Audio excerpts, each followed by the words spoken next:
Welcome back. You're listening to the Texas Appellate Law Podcast.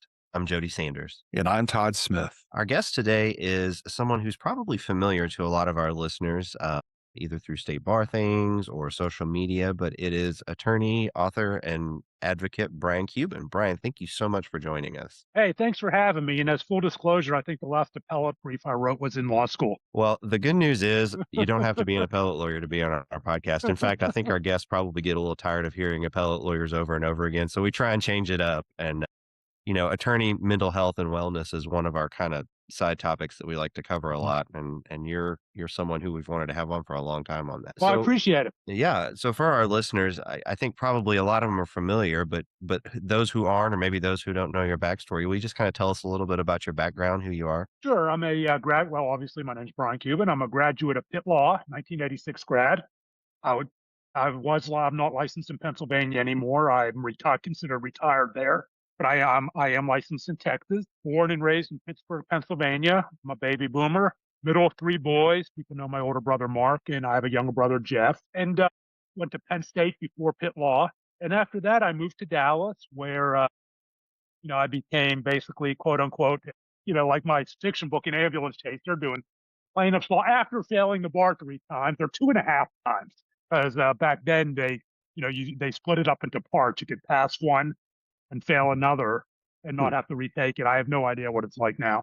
But those years were absolutely related to drugs and alcohol, failing the bar exam. But finally became a lawyer and became an unethical lawyer, an awful lawyer, every Saul Goodman stereotype there was, except aiding drug cartels is probably, something I was engaged in at one point or another. I don't say that as a point of honor, as a badge of honor, but if you open the Texas Bar Journal, which some lawyers ignominiously refer to the pages of shame, uh, at the back, you look at the list of lawyers who are disbarred and suspended. A good portion of those are going to be related to drug or alcohol or other mental or another mental health issue. And so during that time in Dallas, I became addicted to cocaine as well as alcohol. I developed significant mental health issues, two trips to a psychiatric facility, went to jail, CWI, three failed marriages, one more, I get a free set of steak knives. And then, and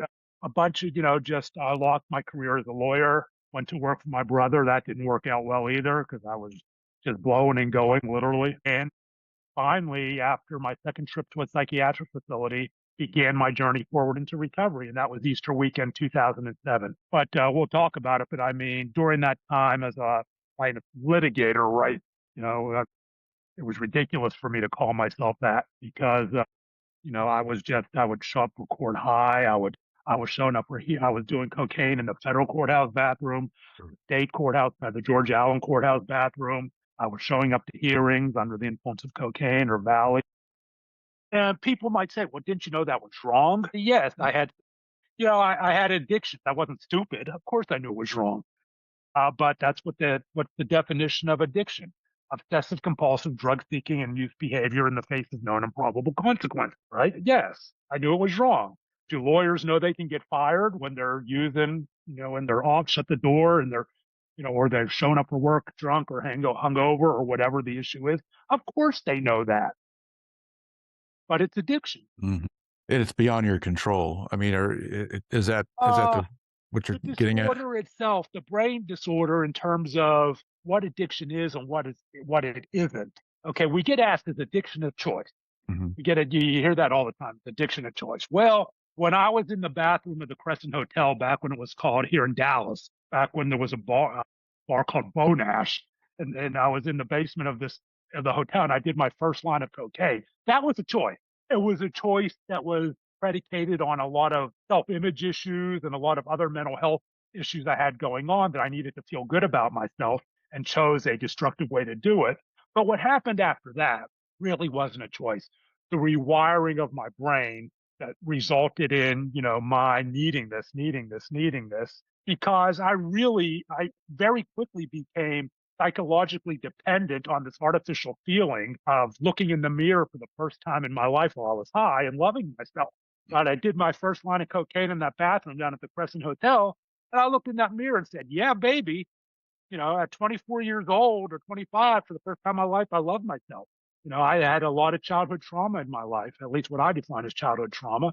But so that feeling became something I incessantly needed. But the cocaine high doesn't last very long, and I use the alcohol to depress not needing to depress the feeling of not loving myself. If I couldn't feel good, I wouldn't feel at all. And these two things, the alcohol and the cocaine, became intertwined and really became this ever growing snowball rolling forward in my life. Just, to the giant boulder, this Mount Everest sized boulder that was taking out everyone and anything around me as I rolled forward.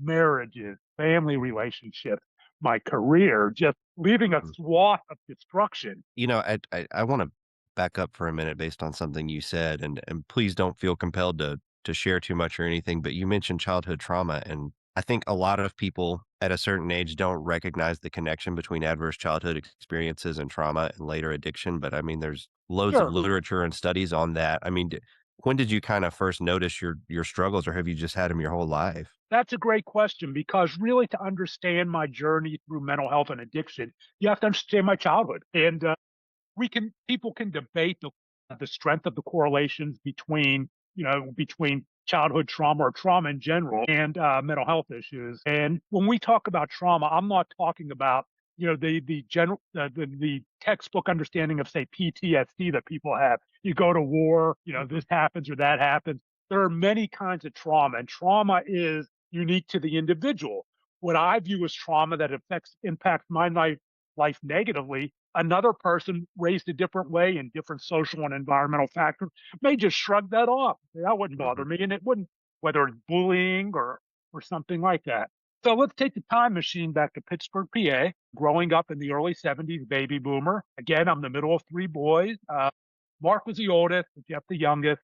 And Mark, as the firstborn, was very outgoing, something you might expect in the Dr. Spock book of childhood development. Outgoing, very entrepreneurial, selling this door to door and that door to door in his teens. I remember our local newspapers went on strike, both of them, and he and his buddies, barely old enough to drive, made their way out to Cleveland, bought the Cleveland Plain Dealer, about 200 miles, drove them back to Pittsburgh, and sold them in downtown Pittsburgh during rush hour for twice what they paid for. Wow. So you kind of knew what he was going to be. He became that. Yeah. Yeah. My younger brother, Jeff, was a good-looking kid, nationally ranked wrestler, jock.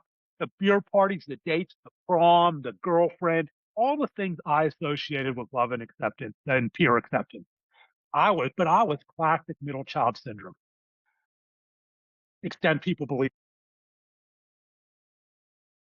I was shy, I was withdrawn, and I internalized anything negative said about me and wore it as who I was, like a skin tight suit.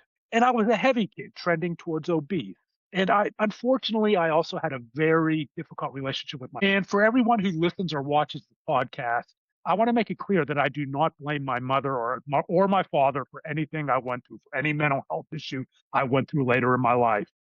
Parents do not cause addiction. Parents do not cause eating. We are people listening to this are going to be, we can have a general understanding. And if you don't, look it up. Cause and correlation are not the same. Mhm. Right? Absolutely. There trauma and the things that happen in the home can correlate with mental health issues later in life. It'll happen to some people, it won't happen to others. And so that's why we say correlation. It's not going to happen to everyone. There was a lot of fat shaming in my house. I used to come home from school and I would pull open for lunch, and I'd pull open the cupboard and I'd pull out the cans of Boyardee, beefaroni, SpaghettiOs. Do they still have that? And I'd take the old style can opener and go, because we didn't have a can opener in the 70s, and we didn't have a microwave to stick the spoon in. I wouldn't even heat it up. To stick the spoon in and gobble it up. And my mom would come home from selling real estate, and she would walk into the kitchen, and not all the time, but it happened enough that it was traumatic. And she would say, "Brian, if you keep eating that way, you're going to be a fat pig." And these were the things my grandmother said to my mom. And I have no doubt these were the kind of words that were spoken to my grandmother. My grandparents I have Jewish grandparents, came from Lithuania and struggled, with food, come back. And it was the stereotypical Jewish grandparent, eat, and my grandmother was also a diagnosed schizophrenic, according to my mother. And my mom and my grandmother had a very verbally and mentally abusive relationship with each other. It was awful. And it was awful to witness as a young boy what the things they said and did to each other. And so it runs downhill. Fat shaming often runs downhill generationally in families.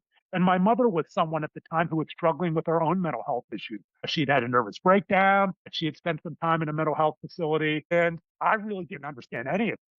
As a, 8, 9, 10-year-old, 11-year-old, when she was gone, I didn't know where she was. And so, but hearing these things, you grow depressed, right? You're hearing them from your mother. And I began to eat more Chef Boyardee.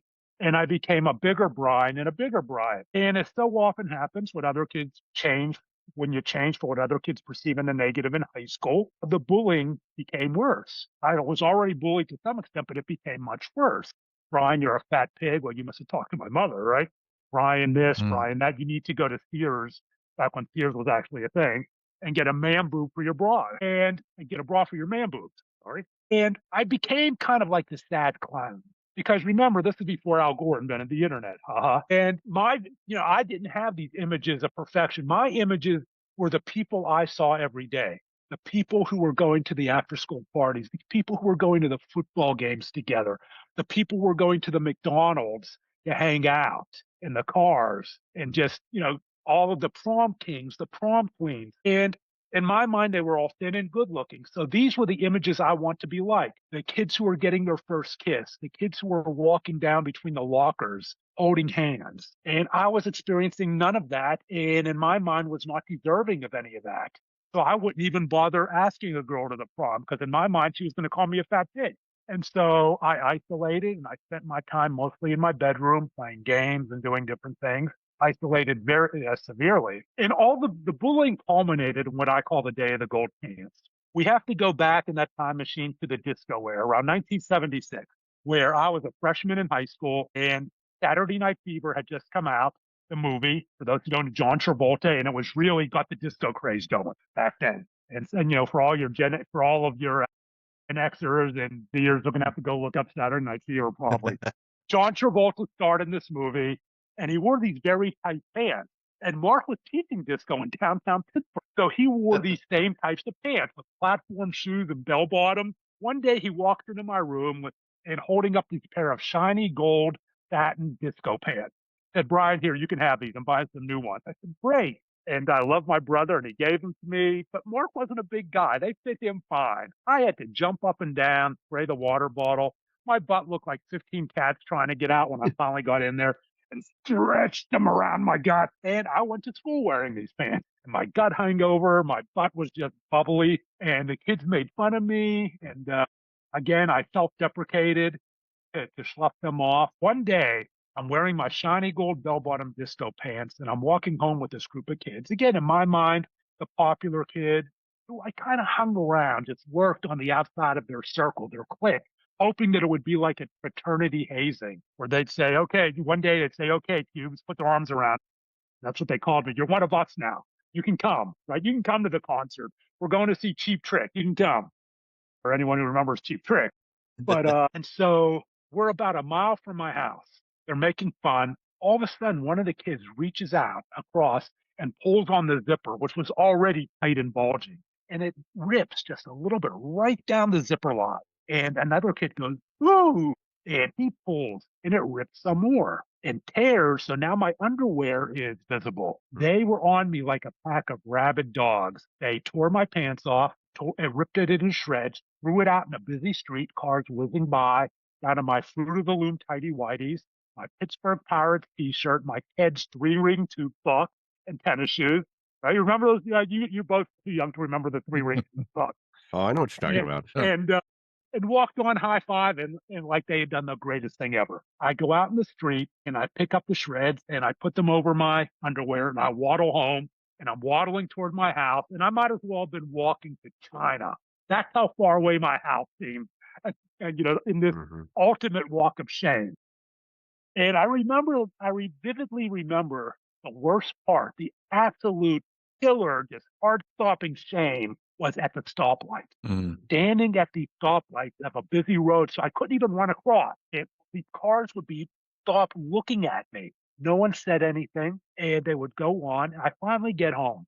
The house is empty. I go down into our basement, and it's funny. I talk to a lot of groups, and in Texas, people don't, unless you're from the north, they say, "What's a basement?" And you see a basement, right? You Yeah. go downstairs, they're below the house, and I remember there were these blue painted wooden stairs, and with every step, all of a sudden it creaked. I never noticed the creak before, but every step creaked as I walked. And I even tried to tiptoe, but there were these creaks, and it seemed to reverberate like ripples on the water. Going out to where my father fixed cars in this little community called Dormont, about a mile and a half away. He would know my shame. Going out to my brothers, wherever they were, dude, you couldn't stand up for yourself. Going out to my mother selling real estate. See, I told you so. Which she wouldn't have said. Love me really, struggling with their own things. None of them would have, they all would have loved me, but that is how deep the shame and trauma was. And I found a wastebasket and I shoved those shreds, the bottom of the Chef Boyardee ravioli cans and the newspapers and whatever else was in there, thinking that it would hide. I would never speak of this again. And if it hid those shreds, it would hide my shame. And when the garbage man took away the wastebasket, it would take away my shame. But that's not how trauma works. Trauma fed threads, trauma remembered. And trauma has a way of percolating out when we think we've forgotten all about it at the times we least suspect. And it's rarely in a positive way. And when we talk about bright line moment, snapshot, click of our lives, snapshot to trauma, that was obviously a big one. And it was around then that I remember for the first time in my life looking in the bathroom mirror, different, not seeing Brian anymore, seeing a fat pig, a monster who would never have a girlfriend, never get married, never have a friend, never be loved by his mother, who again loved me dearly and wasn't worthy of any of it and deserved all of the vitriol that I inflicted on myself, that I was about to inflict it on myself, because I must punish myself. That's where it started. Wow. That Yeah, for sure. I mean, and it's amazing the level of detail that you can recall about those events and how they impacted you. But I'm Well, sure that's let's talk about that, because we also have to remember memories, as my psychiatrist, my therapist says all the time when we talk about these things, memories are just memories of memory. We remember feelings, we remember general events. And if I were to go, if we had the hot tub time machine and I was to take that back to Pittsburgh, PA, can I put my hand on, eyewitness testimony, right? Can I put my hand on Bible or whatever on a courtroom and say that's exactly the way it happened? Of course not. Of course not, because as we age, our brain fills in detail. That's why that's how we challenge eyewitness testimony. Our brain fills in things as we forget things to make up for that.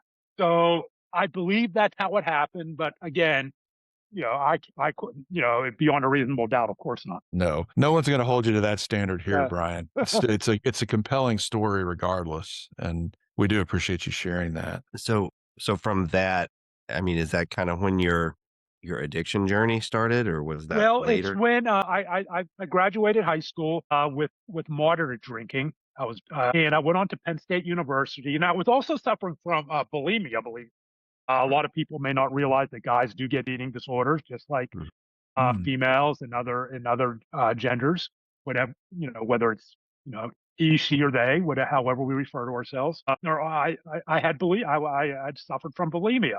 I developed bulimia in 1980 or 79, going to 80, as a freshman at Penn State, back when no one was talking about eating disorders for men or women. If you remember the singer, the wonderful Golden Voice singer Karen Carpenter, wonderful and singer, she developed anorexia and passed away from complications in 1983. So this was years before that.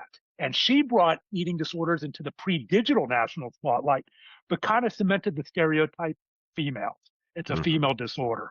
And that's false. We believe that if you look at the stats, it'll say about 35%, but if you talk to professionals, they could be up to 50% of all those eating disorders are male, but only 1 in 10 will seek treatment because of the shame and the stigma and lack of available resources because of the stereotype, shame, and the stigma.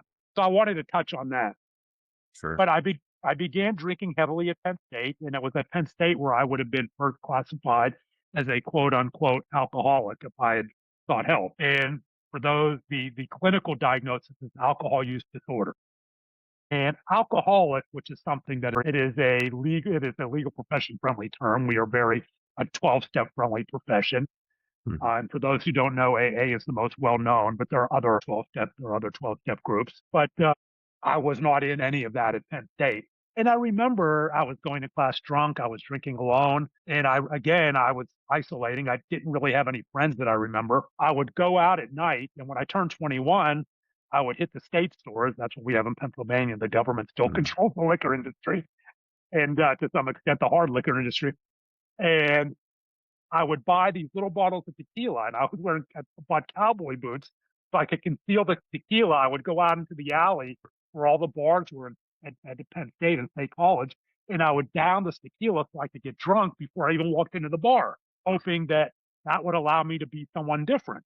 But all that would happen in the bar is I would drink more and I wouldn't talk to anyone, and the drinking would just cause me to shrink more into my cocoon, and then I would leave just a complete mess, drunk and just even more self-validated that I was a loser and a monster, not worthy of it, because I couldn't bring myself to talk to anyone and no one talked to me.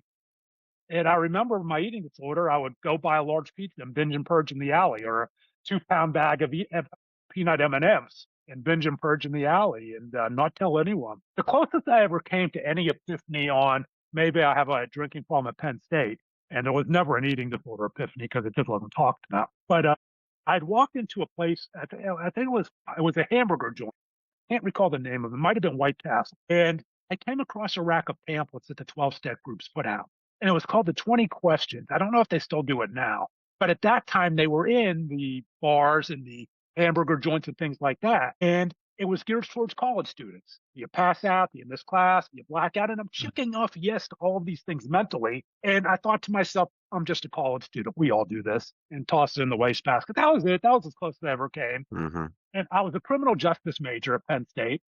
Wanted to be a cop. That would have worked out well. I'd have been the first guy in the evidence room trading out the mannitol for the blow, believe me, the baby laxative. And the Cuban connection instead of and so I'm sitting in the placement office at Penn State. I was able to do well because it's straight percentage grading. It wasn't a hard major, and I would just pull an all-nighter and pull it together before every exam, and I got decent grades. I had that ability, and I'm sitting in the placement office looking through police officer jobs and these little pamphlets back before computers. They would mail them, and we would look and see what jobs are available all around the country, and you would apply for those jobs. And there are two guys sitting next to me. And they're guys I know from the major. Obviously, they're from Pittsburgh. And they're talking about taking the law school admission test and going to Pitt Law, applying to Pitt Law, hoping they get into Pitt Law. I close the pamphlet, I inch closer. And I'm listening. And the bells start going off in my head. Not the bells of, I want to be a lawyer. I want to be, the next Clarence Darrow. I want to emulate Atticus Finch. The bells of, law school's 3 years. If I go to law school instead of enter the workforce, I can drink, I can binge and purge. And I had also developed exercise bulimia, which is obsessive compulsive exercise for the purpose of offsetting calories. I was running up to 20 miles a day in addition to, instead of going to class, in addition to the binging and purging and drinking, tremendous strain on my body. And all of these behaviors at that point were like my Linus, if you remember Snoopy, his blanket, right? He had a security blanket. My line of security blanket of behaviors that no one was going to take away from me. And if I went on a law school, that I would be able to hold on to that security blanket of behaviors for 3 more years. Because my life at that point was not thinking 3 years out that I'm going to be a lawyer, I'm going to go big law, I'm going to do this, I'm going to do that. I was thinking the tip of my nose, survive, step forward. And for that reason, and that reason alone, it made perfect sense for me to take the LSAT. That's it. Wow. I mean, you're talking about just the things that you described that you did. I'm amazed because you hear like the phrase, for example, a functioning alcoholic, and you mentioned how you were able to do well in school. And maybe this is jumping ahead a little bit, but I'm just amazed at how someone can do that because. Well, let's talk about well as compared to what, okay? And we can talk about this now, right? I barely survived law school. I will talk about that. but we well as compared to what standard. There is something Mhm. I call the Peter principle of addiction in the legal profession, and you can probably apply it to any other job. That the Peter principle is basically working with in organizations. I forget who coined the term, but you work your way up to your level of incompetence, and theoretically, at that point, we absorb more information, right? We learn the things we need to learn. We increase our knowledge level, and we keep rising in the organization. And I Mhm. think most people learn that concept in behavioral, organization class or whatever. But when substance use disorder is involved, whether it's alcohol for a lawyer or cocaine or whatever we're talking about, opioids, what happens is, and I see this anecdotally, there may be studies on this, I don't know, but I doubt it. I think I coined the term in the legal profession. The level of incompetence keeps dropping, right?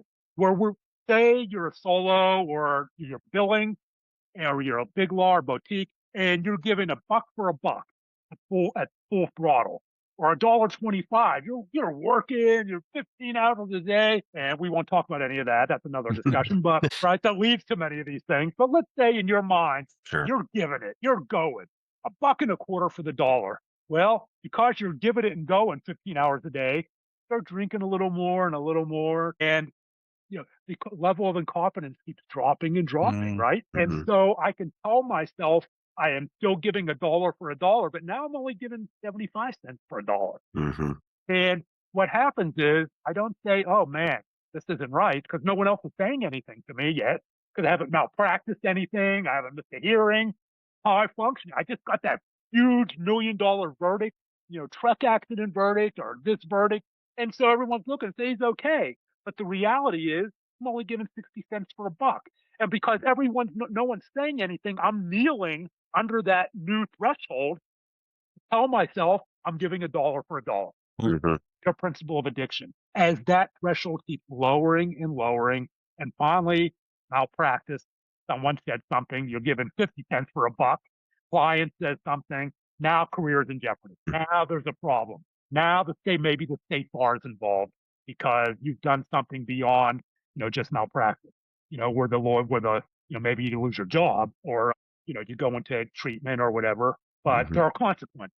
Now there are consequences, whatever they are. The Peter principle of addiction. mm, Hmm. So I would argue that there's no such thing when we come to substance use disorder. There's no such thing as a high functioning lawyer.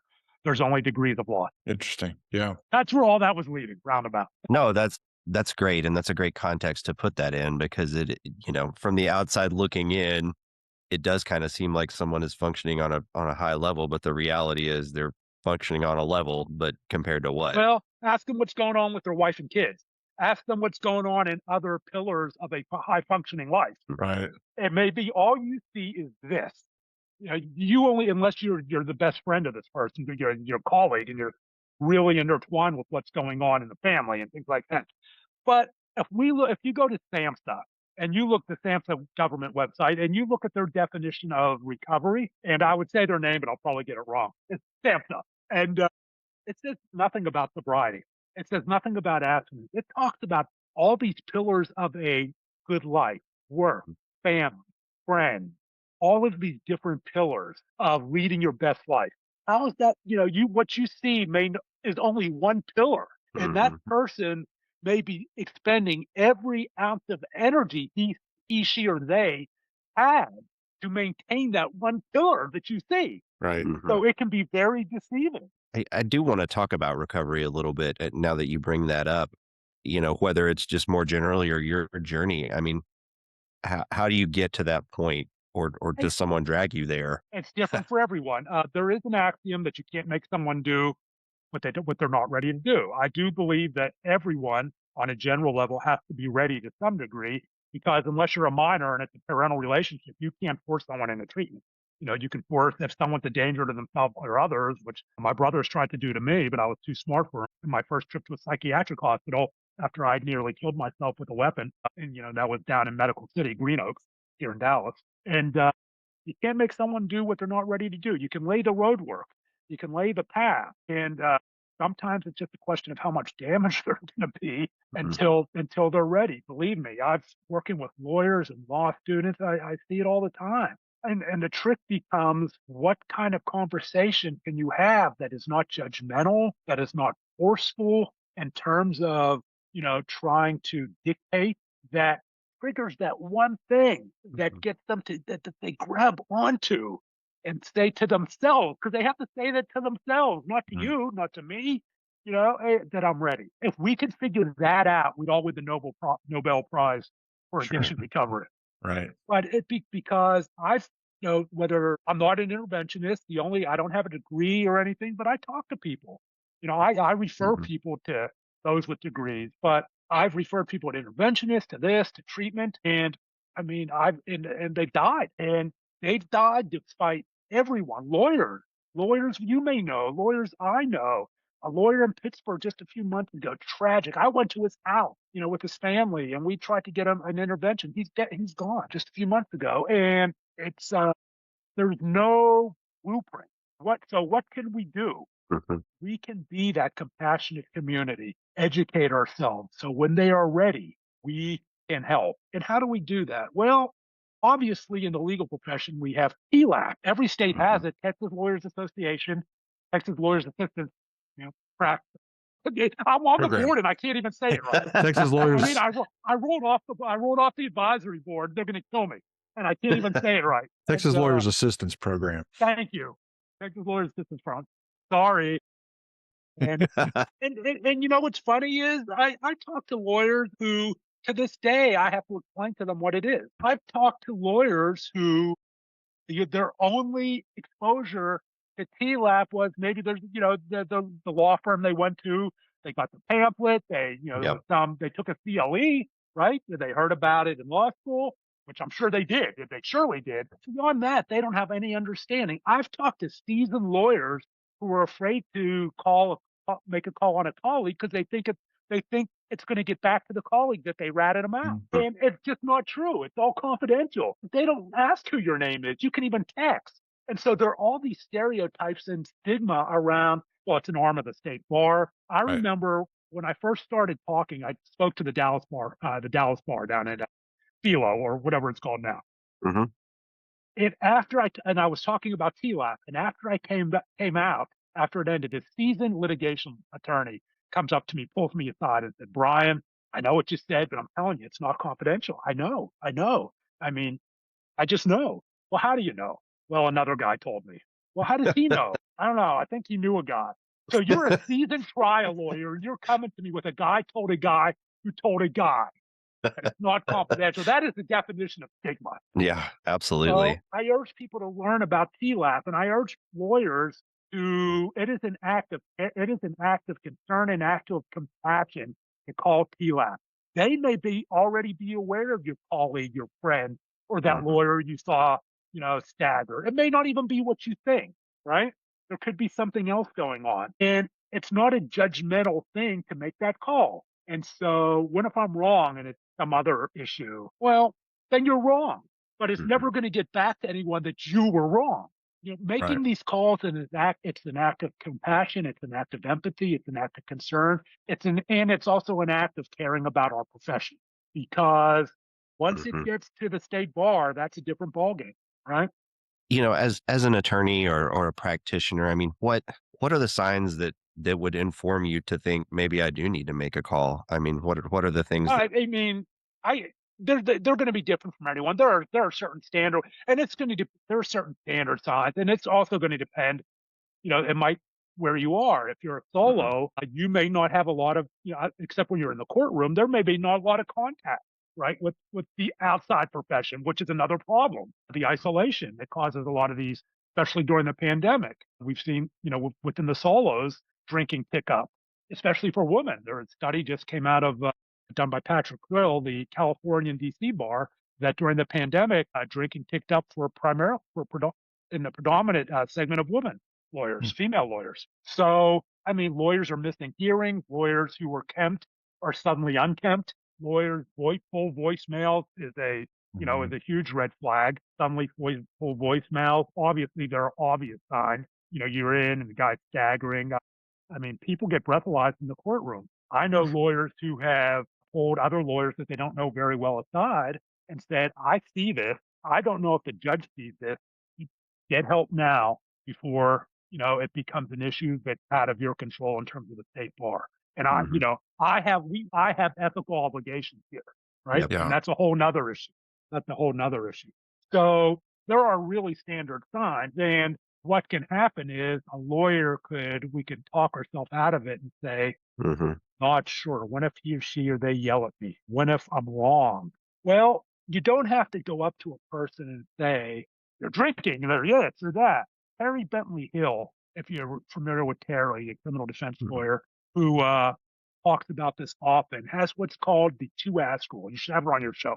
The 2-ask rule. Go up to your colleague. How are you doing? Is everything okay? I noticed that you just seem to be, off.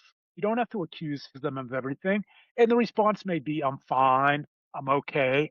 But and before that conversation breaks, do you know the second half that if you are struggling and don't have anyone and you want to come to me, a complete stranger maybe, sometimes those are the best people to go to because you're afraid it'll get back. I'm there for you. And you can even add the third ask if you're truly worried. Tell me truly what's going on. How are you really doing? And that emphasis may, if you think there is something there, may really trigger. And what you've done is you've become a cog in a continuum of wellness, where if we all practice this path of empathy and just asking these questions, it may not it may not take hold the first time, but it may take hold the second time because now they're thinking about it. Now they're Mhm. thinking about it. It may take hold the third time. And you have laid a path to being ready because you have to be ready if they Hmm. want to walk that path. And How you, Oh, go ahead, Todd. I Sorry. was just going to say, and you might be the person who finally, tips the scale. You Mhm. might be. You might be the person who finally did it. And you may never know that you saved a career, saved a life, That makes a lot of sense. because our profession is in crisis. It is a crisis. And while there has been a quantum leap jump in awareness with the ABA's, whatever you think of the ABA, forget that. The legal wellness initiatives they have done are wonderful. Mhm. Okay. The protocols they have suggested for firms, the wellness pledge, whether it's a big law, you know, small law, boutique law, mid-size, solos, government, corporate. They have laid out great framework.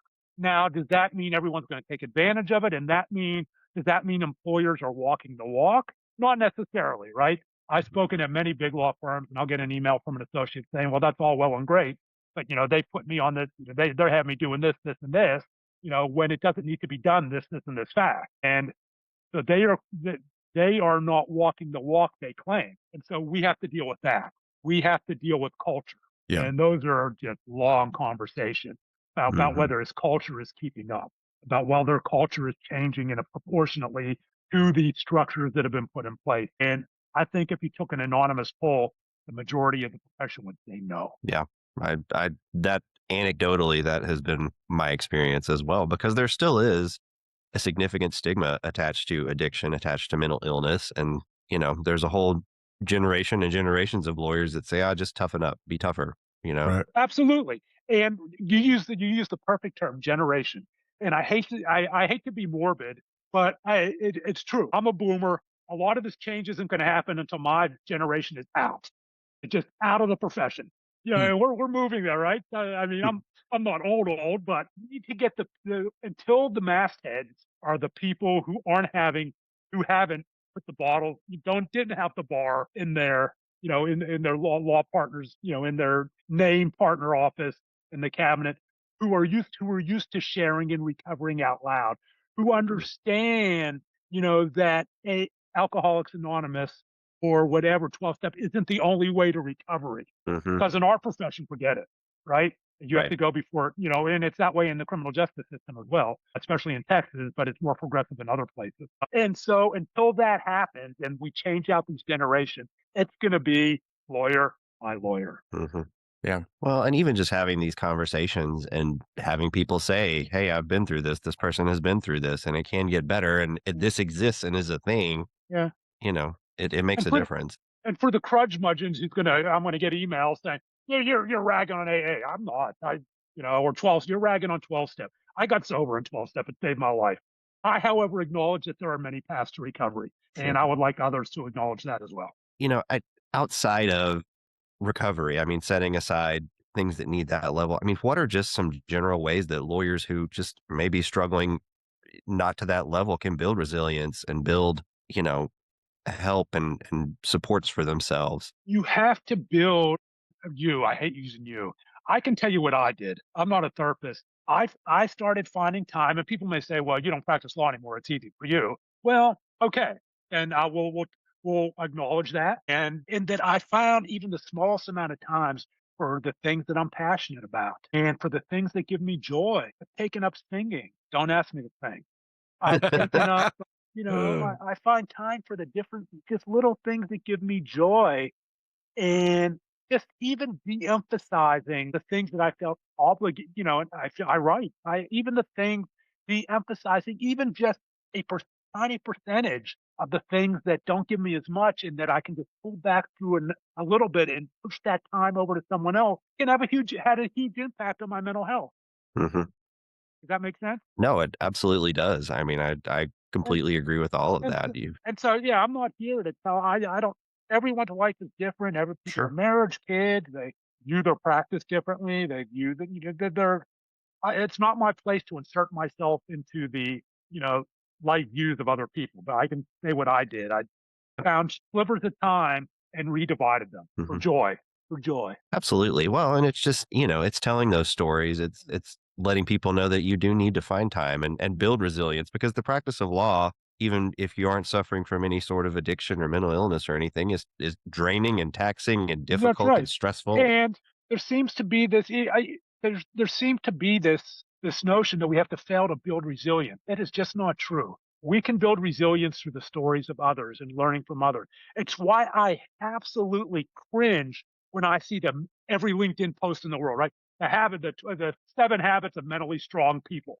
Does that mean if you don't engage in those, you're mentally weak? No, Right. there's no, in my mind, and this is again the crudgmudgeon, of the old lawyer. No. There are levels of resilience that we can build. Everyone has a different level of resilience. Resilience can be built, and resilience can be learned, and it can be learned without having to go through trauma. Just briefly, you did mention LinkedIn. You're a social media presence, and I know that you use it, but you also have a lot of criticisms of it. I mean, how do you kind of navigate that, especially dealing in recovery and kind of, maintaining a healthy Uh, balance? I, and you'll have to read what I mean. I've criticized. I mean, I'm not aware of any specific mental health criticism. I mean, I've criticized the LinkedIn police, who troll anyone who posts anything other than marketing, SEO, or whatever, right? And not marketers and SEO. I love you. That that's not what I'm saying. I'm saying the people who believe they have to be who have to police LinkedIn, and anytime someone tweets about tweets posts about mental health are on them. That's not for this. Shut up. Shut up. Mind That's your own freaking business, right? And I just, I block them. That's what the block is for. Now you don't have to. Now you don't have to see my post. But I there. have criticism there of LinkedIn. Yeah, and Yeah. I've But seen you then, engage with people on Twitter, and I think you do a good job of calling people out sometimes for insensitive comments and bad approaches to things, which Yeah. I Totally. appreciate from you. yeah, and then I'm not. My view is just my view. 10 people have 10 different views, but we do have things called stigma. We do have something called stigma that is evidence based. There are studies, and people blah blah. There are studies that if you use the word addict, it has a shaming effect. There are studies that if you use the word, cokehead, I get called all the time on Twitter, not so much anymore. But if something goes viral and all the trolls come in, right? Yeah, you're a cokehead and this and that, Hmm. whatever. But I say no, it was powdered cocaine. Oh, The stigma around crack, right? But and then, that's another story how that happened racially, and so a lot of it I've learned to roll off me. Plus, because of my last name, if I let it just comes in more than maybe some others. So Sure. if I let it bother me, I'd be back at Green Oaks for my third time. Mm. Well, you mentioned when we were talking about resilience and joy, something that I want to cover here, kind of in our last few minutes, which is you're an author, both of nonfiction, kind of talking about your journey, but more recently is fiction. How'd you make that transition into writing fiction? I think it's pretty Well, cool. I wrote my first 2 books, the Shattered Image on Body Image and Eating Disorders, which probably can't find anywhere, and then The Addicted Lawyer, which is a much more popular book within the legal profession and elsewhere. And how many times can you tell your own story? I love to write. I just can't do it again. Hmm. What am I going to talk about? You know, Yeah. the 7 lessons I've learned from the addicted lawyer, right? The 10 lessons the Hmm. addicted lawyer. Sounds like a LinkedIn post. So I'm going to repurpose what I've had out there twice, and I'm just not going to do that because that's not the joy of writing. That's feeling like I have to press Hmm. something out for content. The joy of writing is creative for me, and so okay, what I had a dream. Here's how the ambulance chaser in our last few months came about. I've Okay. been having this reoccurring dream, and it's dark. It is dark. So if you're triggered by dark dreams, shut down the volume. I had I had this reoccurring dream about growing up in Pittsburgh with one of my childhood friends, and we're throwing dead bodies into a bonfire. I don't know why we're throwing them in, but we're throwing them in, and they're naked and they're crackling. This giant kind of Texas A&M style bonfire. And sorry, Texas A&M. Yeah. No Uh, Aggies here, so yeah. but I'm just giving people an idea of the bonfire. Sure. Sure. Right. So that's what writers do, right? We do these similes and things, and so you can envision it. And so their eyes, but they're not really. Their eyes are staring back at me like these 8-ball cracked eyes. It's bulging, and then all of a sudden the dream shifts to Brian as an adult, and I wake up with this terrified feeling in my stomach. Wake up from the dream, wondering if I've murdered anyone and why I haven't been arrested. And so it went through many ideations, but skeleton in the closet. Time passes. Hot as an adult. The skeleton closet's open as an adult. Not a new. I mean, not a new concept in fiction and thriller writing. But here's something I tell every fiction writer, beginning fiction writer. There are only about 12, and some people will say 12, some people will say 8 plots in the world. Anything you watch, anything, whether it's TV, whether it's you read it, no matter what genre, it is going to be a variation of one of these plots. Romance has theirs. Thrillers has theirs, whether it's Grisham or Don Winslow, and almost like many of the hero's journey, if you've ever heard of that. And everything you watch, everything you consume along in the fiction realm is going to be one of these. So you're not going to think up anything new. So for Jason, it's a lawyer who was involved in a crime. It wasn't that crime, but involved in a crime with a high school classmate 30 years prior. This girl was subsequently murdered, and the body's discovered. He's in his career, and he's afraid that when it comes out that he was involved, it's going to bring him down. His wife's the district attorney. He has a son, and it's going to bring him down. What does he do? And he's ultimately arrested for it. So old crime coming back to haunt new adult. Nothing new. Nothing new. The only thing that is new in fiction writings is great characters, great wonderful characters, interesting situations. The plots are all the same, but you can have interesting situation and twists. And those are the new things to focus on because you're not going to think of a new plot. Well, I really enjoyed it. I read it when it came out last year, and so I'll put my plug in for what that's worth. That it's worth When reading. we finish, I'll give you an example. Thank you. I'll give you an example. I'm writing a book called The Body Brokers. That's my second novel that I'm finishing up, and it is not about stealing kidneys. It is about a murder that happens within the addiction community. The protagonist, Jason, the girl he is dating, overdoses, and he and her roommate go on this quest to prove her overdose was not accidental, and it takes him into the world of addiction body brokering. And what body brokering is how treatment facilities just bring in bodies. They don't really try to help anyone. They just bring in bodies, put them through 30 days. The insurance runs out. Put them back out on the street to overdose and die, or go back to the addiction. Bring in another body to fill the bed. Bill the insurance company. That is the general nature of body brokering. And I get one of my guys looking at my manuscript. Hey, did you know that the guy Michael Williams, the guy who played Omar on The Wire, he had this movie, The Body Brokers. It's about this. And I said, yeah, mine's different. So, but it's there's nothing new. Yeah. Nothing new. So just get used to that. So when may we see The Body Brokers out? For sure next year. Okay. Sure next year. I'm finishing it up as we speak. Well, I want to ask you, that's quite a transition. Having written, your own sort of recovery slanted books. I assume you kind of found your groove and what worked for you as a writer in terms of being able to produce a book, because that's a big job. It was a learning process. Writing memoir is not the same as writing fiction. I am fortunate to have a very good mentor who lives out in California, and she's a very respected novelist, and she doesn't tell me what I want to hear. And it took me a long time. I was working on the ambulance chaser and sending her stuff, and she was saying, "This is awful," and I'm saying this to be, and here's why it's awful. And it was because I didn't understand how to write fiction, and I didn't understand that you have to read other fiction. I thought because I wrote a memoir, I can just go boom, boom, boom, right? No, I had to stop, and I began reading everything. I began reading thrillers, legal thrillers, dramas. I began reading romantic novels, first person, third person, Hmm. and all of these things, and BIPOC, and figuring out what works as a voice, figuring out what's bad, what I wouldn't do, and figuring out my voice. And I went through all of these processes to learn the art of writing fiction.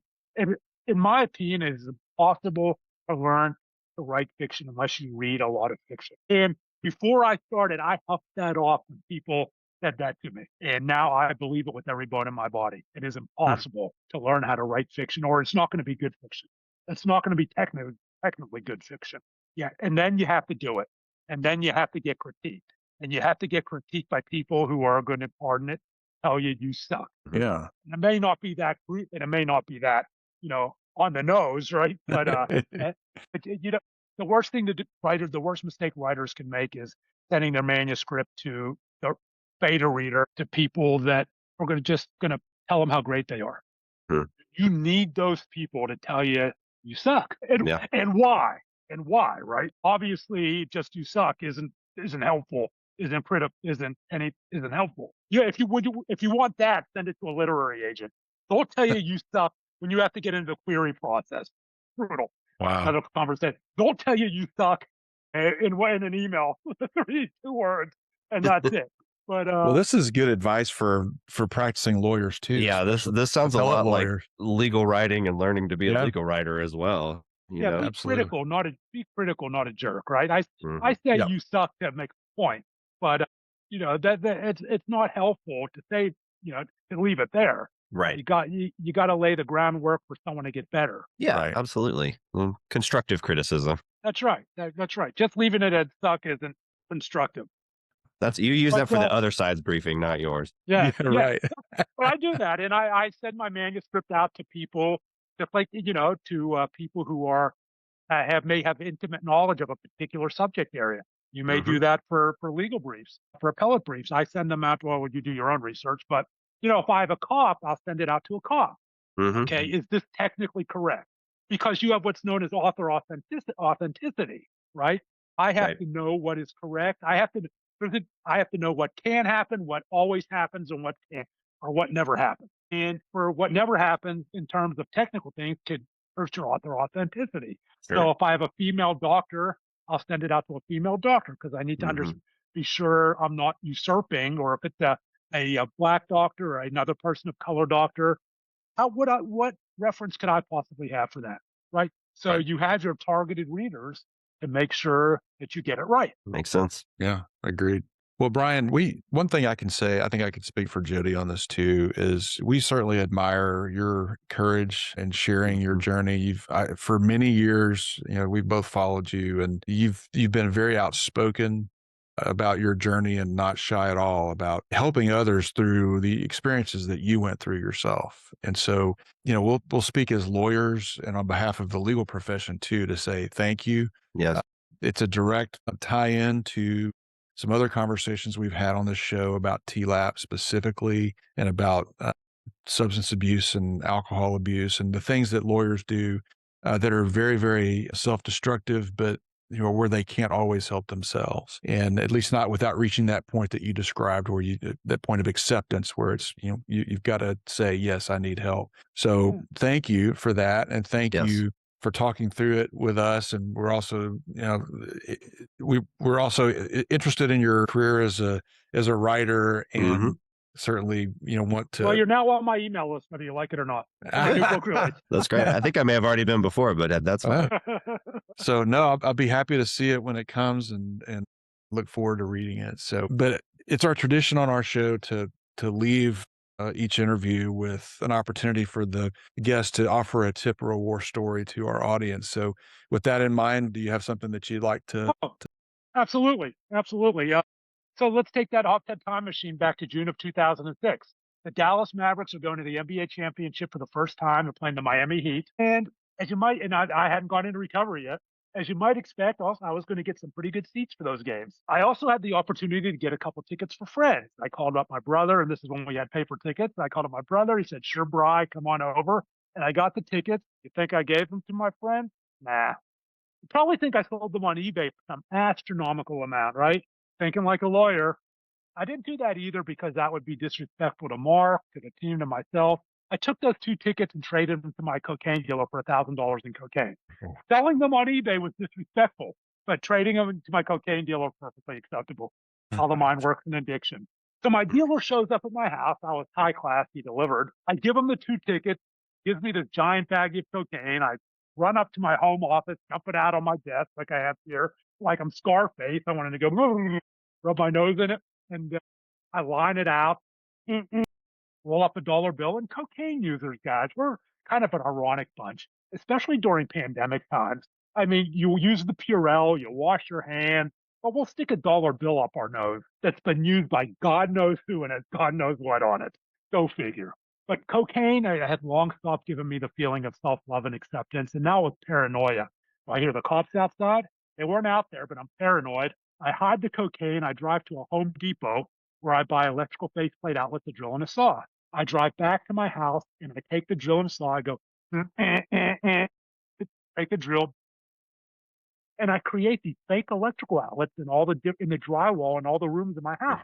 I put the cocaine in smaller Ziploc baggies, slap it behind the drywall, seal it up, thinking I'm the smartest lawyer ever. Like the DEA, the cops, and the drug dogs have never thought of that before. Right? So I did some more. I lined out some more, and again, just pain and chain and paranoia again. Go back to those electrical outlets, to take it all back out again, go to my master bathroom and flush it down the toilet. Now it's $900 worth of cocaine. I get up the next morning, or I flushed out $900 worth. I get up the next morning, and I'm thinking, wait a minute, did I flush my blow down the toilet? I'm an idiot. Who does that? There's another game tonight, too. I call up my brother again. I get 2 more tickets for the game. Gosh. I call up my dealer. He shows up at my house. He said, "Dude, you did it all last night?" I said, I didn't want to tell him I flushed it down the toilet like a moron. I said, "Yes, I did it all. Give me more." Okay, here you go. Rinse, wash, repeat. Back up to my home office. Line it out. Sniff, sniff. Get paranoid. Hide it behind the electrical outlets again. Then maybe an hour and a half later, take it back out. Go to that same bathroom again. Drop to my knees like I'd done so many times. Praying or hoping for someone or something take away my shame or my pain, and flush it down the toilet again the second night in a row. Wow. They say when Dallas flushes, it runs downhill to Houston. So some people in Houston had a little hop in their step those 2 nights. Yeah, that was a common thing when the Mavs and Houston were a big rivalry. Played in a playoff. In the morning news would always run the story about how the wastewater runs downhill to Houston. Awesome. Wow. That's a good one, Brian. Thanks for sharing. It gives us, a little insight into the mindset you must have been in at the time. There are many. Gosh. I mean, going to hearings, just smashed and on cocaine. Yes, motion denied. I mean, and it's and I don't say that as badge of honor. And some of your readers are like, how is this guy's name not in the back of the Texas Bar Journal? Right? Never sparred or just. Never disbarred or suspended. I wasn't disbarred, never suspended, but it wasn't for a lack of trust. And I'll leave it with that. We're really grateful that you shared all this and spent this time with us. Thank you so much. Thank you, guys.